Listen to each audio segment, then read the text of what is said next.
Coming up on the Inside Indiana Business Television podcast, the Indiana Chamber of Commerce takes a look at how Indiana stands up against its competition. What's next for the now canceled Indiana State Fair? Trendiana spotlights Father's Day gifts with Hoosier flavor. New Tech aims to keep workers safe as they return to offices.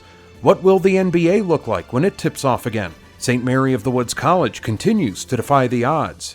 And we shine a spotlight on Sky Outfitters. Welcome to the Inside Indiana Business Television podcast. I'm Andy Ober.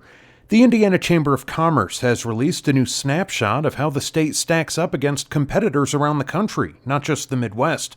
The numbers reveal there is still much work to be done. President and CEO Kevin Breniger joined Inside Indiana Business host Gary Dick to break down what needs to happen for Indiana to remain competitive.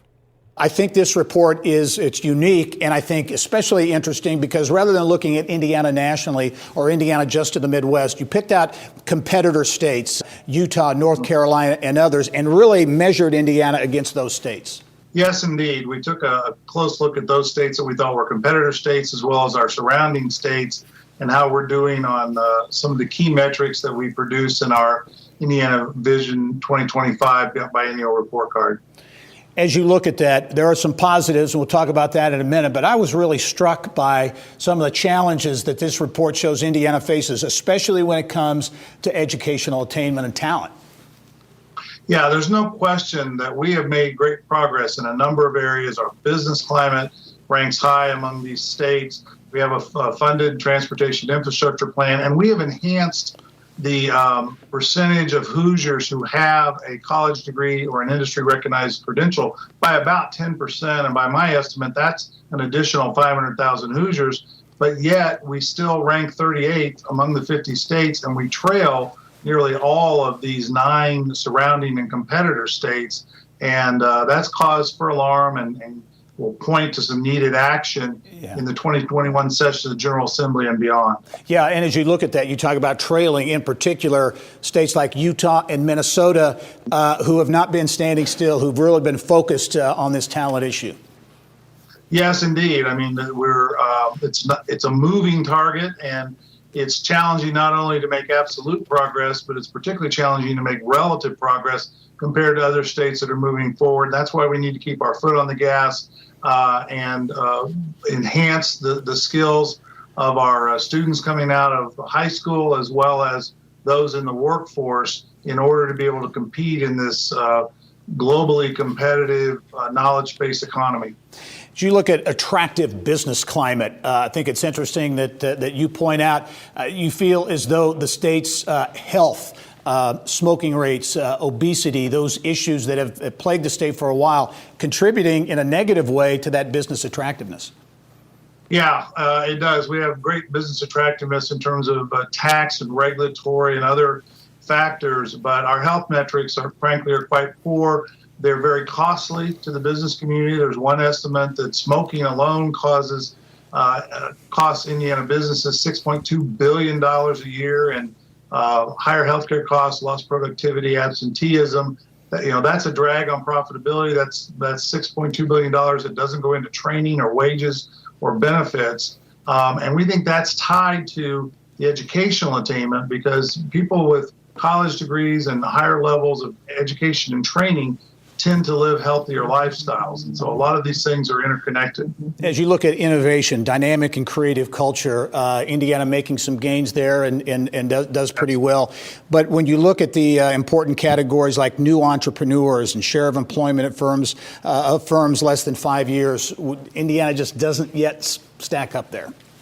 No, we're not creating new businesses as fast as other states are, and that's an area of emphasis. We've challenged our Economic Development Policy Committee and our internal tech policy committees to come up with some ideas and solutions that we can present to the General Assembly in the 2021 session. Kevin, on a statewide basis, perhaps this is a call out to our viewers and friends in places like Fort Wayne and South Bend and Evansville, but you're looking at innovation and the great gains that have been made there, a lot of it in central Indiana. But according to the report, there needs to be more on a statewide basis. Yes, the report card includes regional data as well through the 12 economic development regions. And you're right, in that innovation area, there is more activity and higher levels of achievement in central Indiana. But we're encouraged that across all 12 regions, there were 10 metrics, and all of the regions saw a positive improvement in their scores in over half, and some of them 8 out of the 10 metrics. Plus, we saw some in-migration, both statewide and in certain regions of the state, that we think is a real plus to Indiana as well. Indiana Chamber's Vision 2025 report card, a lot of really interesting data in it. Kevin Brinegar, as always, thanks for joining us, and we'll talk to you soon. Thank you, Gary. My pleasure. COVID-19 has people paying more attention to where they get their food, with many looking for fresh, healthy, pesticide-free products. Purdue-affiliated startup Helioponics sells a small, in-home greenhouse that grows daily servings of pure produce. Co-founder and CEO Scott Massey joined us to talk about how the company is meeting demand. I know you're in your production area, essentially, in Evansville, right? That is correct. The former appliance capital of the world, and situated very comfortably in between all of the agriculture and appliance engineering expertise in this country. Very good. Well, Scott, Helioponics and your idea here is growing literally. Fascinating story. Give folks who may not know just a thumbnail of the business model and what Helioponics is all about. Yeah, it could be described at a high level as Keurig for food. What we do is provide the product. I've got a couple of them sitting behind me. These are the grow pods. It is a smart, automated hydroponic appliance that lets you grow vegetables inside your home. And what we do in our business model is first provide a machine that enables you to grow, and then a recurring subscription of consumables that are placed inside of the machine. So very, very similar business model to Nespresso, but we're different because you don't have to know how to farm. We automate the entire process. You put the pod in, and you're pulling out a full head or serving of greens on a daily basis out of this device. Wow, it's amazing. And the produce that you can grow is growing, literally. You can grow a lot of different things in there, right? Yeah, so we can do a whole number of polyculture assortments of leafy green vegetables, culinary herbs, and we're actually one of the first companies in the market in the under-the-counter space to actually do fruiting varieties. So here you can see some jalapeno peppers coming in very well. Cherry tomatoes also do well inside of the system. And that's an area that we're putting a considerable amount of focus in. Wow. To expand these varieties. Yeah, a lot of interesting developments, Scott, including with the pandemic, with COVID-19, you have seen demand for your product really skyrocket. Yeah, the pandemic's an incredibly unfortunate circumstance, but it originated out of concerns over food safety. And I think that's where it's going to end as well, as an adoption of decentralized farming production methods. Many countries are now putting huge initiatives to convert unused real estate into vertical farms. And frankly, we're getting more demands and inquiries than we even have the capacity to fulfill at this stage. This truly is the time where decentralized agriculture will flourish in the current market segments. Well, and you've got some news you're going to break for us here on the show as well. You've just been informed you've been accepted into the world's premier accelerators. Tell us about that and what that means for the company. Yeah, we're going to Switzerland. Mass Challenge is a very well-known accelerator that has a chapter in Lucerne, Switzerland. We're very fortunate and excited to be accepted into this program. Most of it is remote this year given the pandemic. We are planning some in-person segments, so later this year we'll be going to Switzerland, where we'll have an opportunity to be mentored and learn from some of the largest and most renowned food and agriculture companies in Europe. So wow. It's really exciting to branch out to these stakeholders and bring in who we hope to have partners in the business as we continue to scale. Yeah, and very quickly, we only have about 30 seconds, but this is a quote-unquote an appliance. So you're looking, and appliance companies are looking at you for potential partnership going forward, right? Absolutely. There has been a lot of appliance companies in the industry that have debuted concepts in this space. The pandemic, I think, has altered the timelines for market infiltration for this product to have some real mass adoption. But the trend's there, and we're moving in this direction, and it's irreversible. People want better tasting food at home, fresh and pure. All right. Scott Massey, the co-founder and CEO at Helioponics. Great innovation developed right here in Indiana, Purdue-affiliated startup. Congratulations, Scott. We'll be following the story in the coming weeks to be sure. Thank you. All right. For the first time since World War II, Hoosiers will not be flocking to the Indiana State Fair this summer. The event has been canceled in the wake of the COVID-19 pandemic. Around Indiana, reporter Mary Rachel Redmond spoke with State Fair Commission Executive Director Cindy Hoy to talk about the economic impact of the fair being canceled. The animals, lemon shake-ups, the Midway. Normally, this is how hundreds of thousands of Hoosiers across the state would be celebrating all things Indiana in August. But not this year. COVID-19 has forced the cancellation of the Indiana State Fair, an event that started before the Civil War. In fact, the very first Indiana State Fair took place right here at Military Park in the heart of downtown Indianapolis, believe it or not, all the way back in 1852. After that, it traveled around. So it traveled from city to city in Indiana, and cities would bid on, oh, wow, we really want to host the fair. The Board of Agriculture then bought the Johnson Farm in this location and moved north and moved out into the rural community and had the fairgrounds here. Back then, trains were really significantly important, and there were two rail lines that surrounded the fairgrounds, and then the interurban that came from downtown to the fairgrounds. And actually, back in the day, that's how the kids and farmers bought their livestock to be shown, as they loaded them up on the trains and brought them to the fairgrounds. Over the years, the fairground's current location at 38th and Fall Creek has been the backdrop for some of the most historic events in state history, including this one in 1964. Back in the day, we had anybody that was big and coming, and they did them in the Coliseum, and then the Beatles show also happened out in the grandstands. The fair still is the state's largest observance of Indiana's rich agriculture history, one that adds up to a multi-million-dollar economic impact every year. We continue to utilize this property in ways that expose people to the wonderful soul of our rural community, but also showcase other kinds of consumer shows. I mean, our economic impact is almost $200 million in direct impact to this area. Vendors like Kelly Caldwell, who owns Simple Goodness Soap in Elwood, debuted her goat milk-based cleansing products at the State Fair under the Indiana Grown umbrella 2 years ago. And she says it's contributed to her company's success. There's a lot of new people that we're able to touch coming through there that have never heard of our products. They bring a lot of people from southern Indiana, so it gives us a wider range of meeting new customers. While the fair was canceled, we'll be back bigger and better next year. Mary Rachel Redmond, Inside Indiana Business. Remember, you can catch Inside Indiana Business Television on stations throughout the state every weekend. Head to InsideIndianaBusiness.com to check listings. Father's Day is June 21st. The National Retail Federation expects Americans to spend a record $17 billion celebrating Dad this year. Yelp Midwest Regional Director Brittany Smith highlights 5 gift ideas from throughout Indiana. Americans spend some $17 billion on Dad on Father's Day weekend nationally. You've got some great examples of spending that money right here in Indiana. And first of all, kind of a cool thing, and that's hiking at Turkey Run State Park in the western part of the state. Yeah, we recently pulled the data by state to look for the best hike in each state based on reviews, and Turkey Run by far was the leading one for Indiana. People love that they've got the suspension bridge there, all of the ladders. It's friendly for all ages and levels, and actually now they've got the cabins and the hotel open back up, so you could even make a night of it and stay there on site at the state park. And actually, I got married there, Brittany, 39 years ago.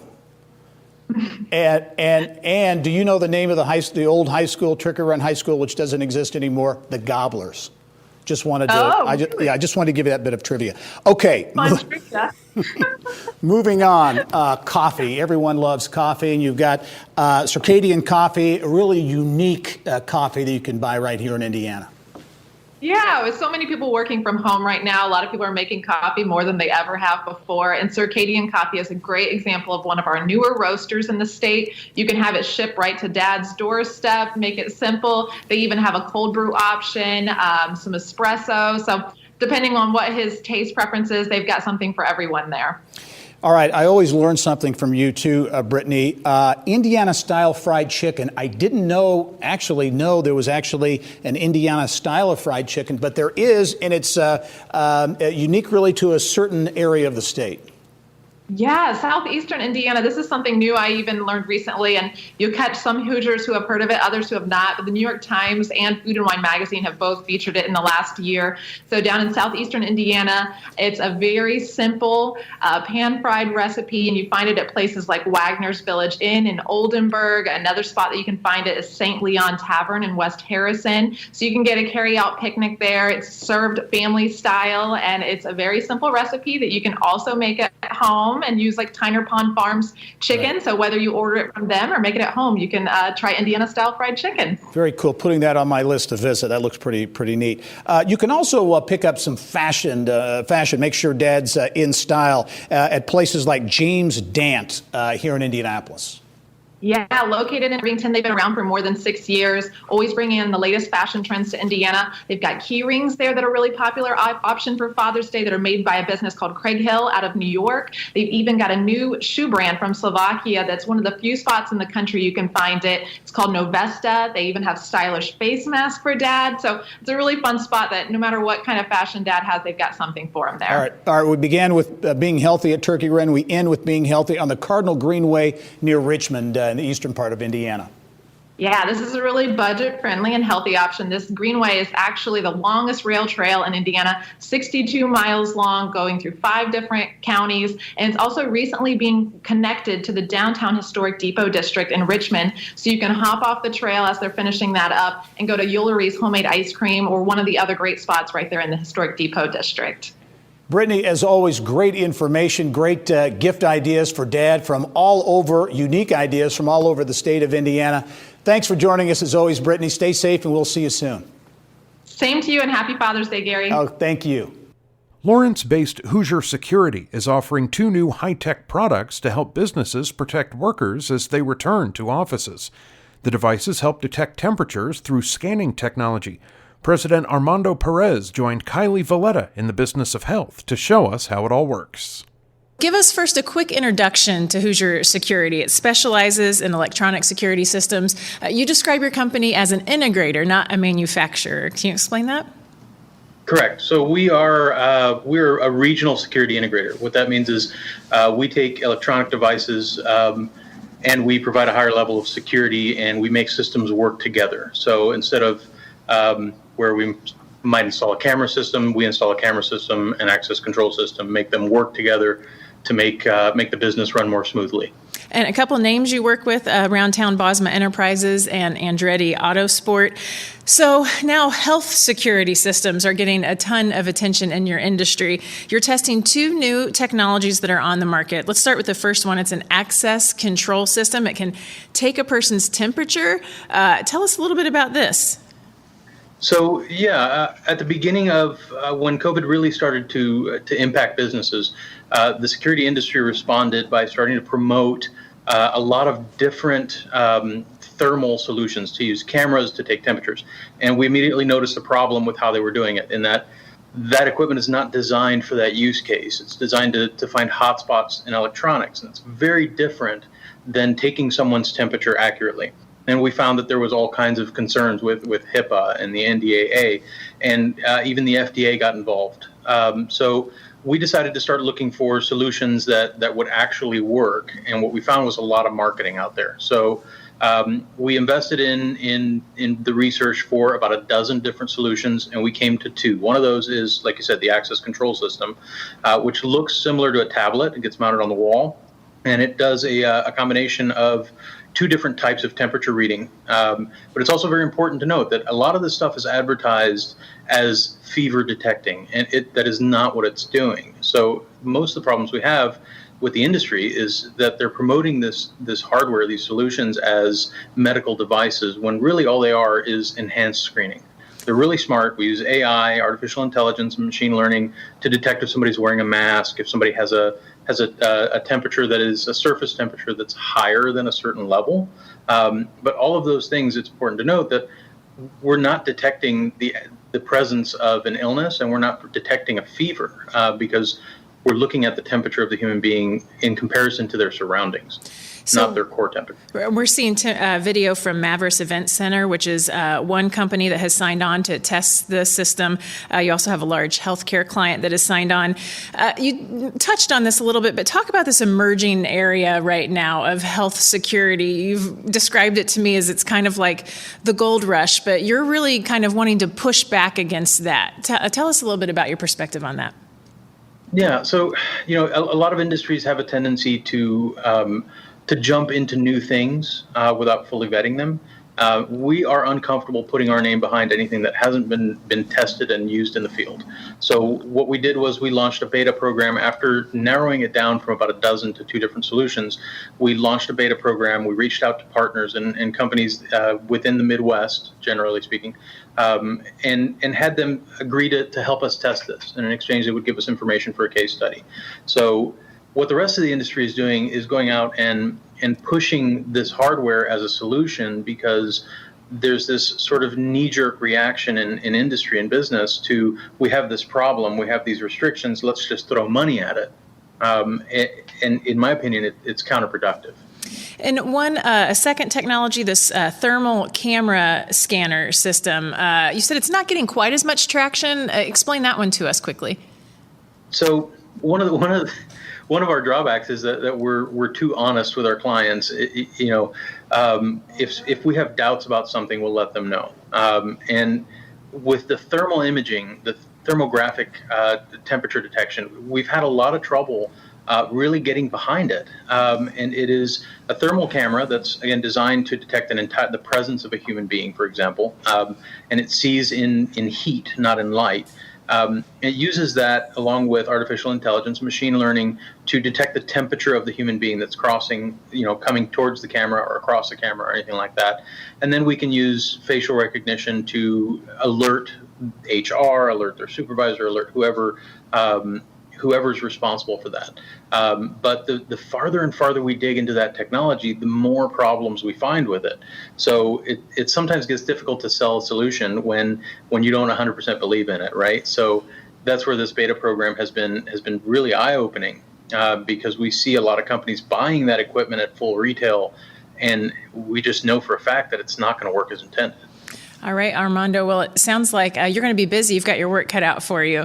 Thanks for being on the show today and telling us about these 2 technologies. No problem. Thank you very much for having me. The NBA is preparing to return to the court. The Indiana Pacers are one of 22 teams scheduled to return to action. Indianapolis Star beat reporter Jay Michael joined Bill Benner on Inside Indiana Sports to talk about how it might all play out. Certainly it's been a long time coming, but it looks like we might have some basketball again at the professional level. Yeah, we're going to have basketball again. And, the weird thing for me is I find myself having to go back and revisit exactly what the team, especially when it comes to the Pacers, but what some of these teams were by the time we had that work stoppage, because it's been so long. I kind of forget, over the course of a season of 82 games, the ebb and flow of a team changes, the rotations, the way they're playing, some of the wrinkles they throw in to help improve their chances, like the Pacers made. They made some significant improvements. But I have to go back and refresh my memory because it's so long ago. It's almost I feel like I'm going back into training camp again. It just feels like October all over again for me. What do you and what's your assessment again? 8 regular season games tacked on, and then that will, determine the final playoff positioning. What do you think about this concept that the Board of Governors and the NBA have come up with?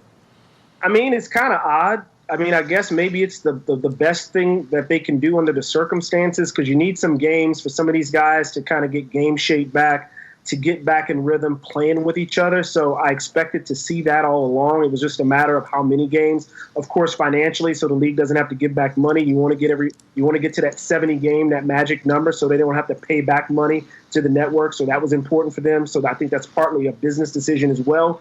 But I was glad that they kept it in conference rather than going seeding 1 through 16, because that was something that was floated earlier. If they had gone to a 1 to 16 seed, the Pacers were looking at somewhere being around 11th, maybe even 12th, and they would have had a much tougher opponent in the first round. And I think that kind of changes things. So to keep the integrity of the playoff process, I thought they needed to stick with Eastern and Western conferences. And I think that was, for me, the most important part of all of this. I think the Pacers can finish maybe as high as third. Probably unlikely. Certainly they are in the playoffs. And they were playing well when everything shut down. Victor Oladipo was back, and they were starting to get their groove again. What do you think about the Pacers' chances when this resumes? Well, since they've gone to they're going to stick with the conferences. I like their chances because I think right now they're currently in the 5th spot. They would be in a matchup with the Miami Heat. And even though they've lost twice to the Heat during the regular season, I feel like the Pacers, at least at the time of the stoppage, were on an upward trajectory, whereas Miami seemed to be coming down from how they started the season. Miami was really good starting the season, was as high as number 2 in the East. And you start to see Miami people kind of figuring out how to go against a team that's so zone defense heavy. And you see the Pacers making a lot of adjustments, X's and O's wise. They're doing different schemes on the pick and roll in terms of defending it. They've gotten away from certain concepts. They're using 3-2 zone themselves, and it's kind of catching teams by surprise. So I think throwing in all of these wrinkles, something that we hadn't seen Coach Nate McMillan do before, was catching some teams by surprise. And then you see Miles Turner, who had kind of been out of sync, at least on the offensive end. His level of play offensively is starting to match Domantas Sabonis' level of play. And then you have Oladipo. He had a season-high 27 points in that final game against Boston before the stoppage. You see him getting back, and now you have Malcolm Brogdon back. And it will certainly be great to have Malcolm Brogdon back on the roster. So, J. Michael, thank you so much for joining us on the program today, and we look forward to soon reading your reports on the NBA and the Pacers in the Indy Star. St. Mary of the Woods College is seeing rapid success with its nursing program. President Dottie King says the small institution is setting the groundwork for growth, stability, and national recognition. She joined us in our Eye on Education segment. Higher education always has been certainly a very competitive business, I think even more so now. I mentioned those numbers, those increasing enrollment numbers, inching up close to 500 on-campus students. What is really driving that? I mentioned the programs. Nursing has been one of the programs I know you've really kind of been hanging your hat on. That's right. Nursing was great for us, and out of it now, it provided a foundation for us to add other things. So we're looking at exercise science this fall, kinesiology, and some programs that come allied health out of that. So that's definitely one of the factors. St. Mary of the Woods has been there established in 1840 by the Sisters of Providence. But a few years back, you made a big move in going co-educational to allowing men into the school. How has that piece been for the school? It really couldn't have gone better for us. We didn't make any large goals about men. We would just welcome them. And we didn't change what we did. We thought what we did was very good. And we just welcomed them in, and they've come. And along with them, a lot more women. And there's also physical change taking place on the campus there. I know next week, St. Mary of the Woods will hold a big groundbreaking ceremony. Talk about the new addition to campus and what that means. Well, with that growing enrollment comes a growing need to house more students. And the most recent residence hall opening was in 1924 up until now. And we are outgrowing that residence hall. And so we will be breaking ground on a new residence hall, which will include a dining hall. Yeah, I want to mention a couple of things. We saw some horses, video of horses a moment ago, but you have a unique program and an equine program there, one of the unique offerings that St. Mary of the Woods offers. Talk about that program and what it means to the school. Well, we have an equestrian program. We have about 50 horses on campus at any given time and 3 academic majors connected with them and 2 competitive teams. And so it is unique. There are some other teams in the state, but we're the only school with a baccalaureate program in equine studies. I should also mention your online component is a piece of your growth that you like to talk about. And this goes back a long time, a lot of history and heritage, back when it was distance learning, even really before the internet happened. Talk about the distance learning piece at the college and why it's so important there. Well, we started in 1974, and Jean Nerley was president, and she recognized there was a need in the world for, at that time, women who had either not gone to college or had stopped out because they got married and had families, and a need for them, and they couldn't come in a traditional way. So she was very pioneering, and we developed the second program in the country to allow students to attend college at a distance. And of course, it's evolved into a fully online program now, and that really helped us in recent times. St. Mary of the Woods College near Terre Haute in growth mode, looking to perhaps have record enrollment this coming academic year. And in the week ahead, a big groundbreaking on campus as well. Dottie King is the president of the University of the College. Dottie, thanks for joining us as always, and we look forward to seeing you soon. And finally this week, Keaton Hendricks began selling socks out of his Taylor University dorm room 4 years ago. The company has seen success and now offers beanies, scarves, and bamboo t-shirts through a buy one, give one model. Hendricks talked to Gary about what's next for his business. Good to see you. You were on the show about a year ago talking about what was Sky Footwear, but now you've rebranded to Sky Outfitters. First of all, give us the business model that you really created in your dorm room at Taylor University a few years back. Yeah, so our business model is simple. For each item that we sell, we donate that same item to a different homeless shelter each month. So each month we partner with a different shelter all across the United States. And this really started, again, exclusively with socks, right? How did that go in the early days? Yeah, we started with socks, and we fit as many socks as what we could into our little dorm room, and that was our humble beginning about 4 years ago. You've expanded, I mentioned beanies and other items. The most recent item, the newest edition, I think I have this right, bamboo T-shirts? That's correct. Yeah, so we are on a mission to expand into these different items that homeless shelters are in need of. And once we hear the need, we try to see if it's a fit with what we're doing and with the customers to see if we can fulfill that need for our shelter of the month. So we were excited to launch T-shirts this summer. Now, I see a panda chasing that guy in the T-shirt there. That's the bamboo connection, right? Is there any truth to the rumor that you are the panda? That might be true. You know, running a small business, you know, you got to do a lot of different things. So I'm going to add that to my resume one day. That's Thanks great. for bringing that up. That's outstanding. Keaton, talk about the impact, though, because there's the business piece and there's the nonprofit piece, the impact you're making in shelters. I know last year, I think you connected with Wheeler Mission here in Indianapolis, kind of a coming home, if you will. But talk about the impact that you feel the company is making at shelters, not only in Indiana, but around the country. Yeah, so that impact, that's the reason we do what we do. Because when we're able to go into a shelter and partner with them and meet their immediate needs that they have to love and support those that come into their place, we love that. We love to give them a tool that they can use to express love and build relationships. Yeah, I know you've touched, I guess, 38 to 40 plus shelters around the country. As you went to scale up this business, what are some of the challenges? Funding, I'm sure, is in there, but what are some of the challenges when you look at scaling up your operation?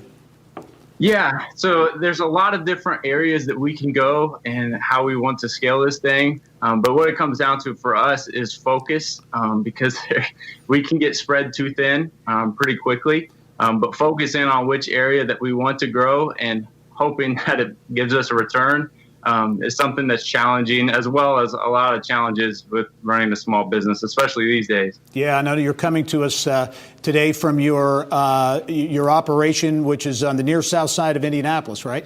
Yes. Yep. Very good. What's next as we wrap up, Keaton? What's next for Sky Outfitters? Yeah, so we're going to continue to expand into items that homeless shelters request. So as we continue to hear them, it is our job to develop products that customers love and that customers want to buy, because that, at the end of the day, is how we end up donating items to these shelters that we partner with. All right. Keaton Hendricks is the founder at Sky Outfitters. Great success story, really neat business model. Keaton, thanks for joining us and good luck going forward. Thank you. All right. That wraps up this week's Inside Indiana Business Television podcast. Remember, you can find all of this week's TV segments, as well as the top business news from throughout the state, at InsideIndianaBusiness.com. While you're there, you can also subscribe to our platform of free e-newsletters. This is Andy Ober for Inside Indiana Business.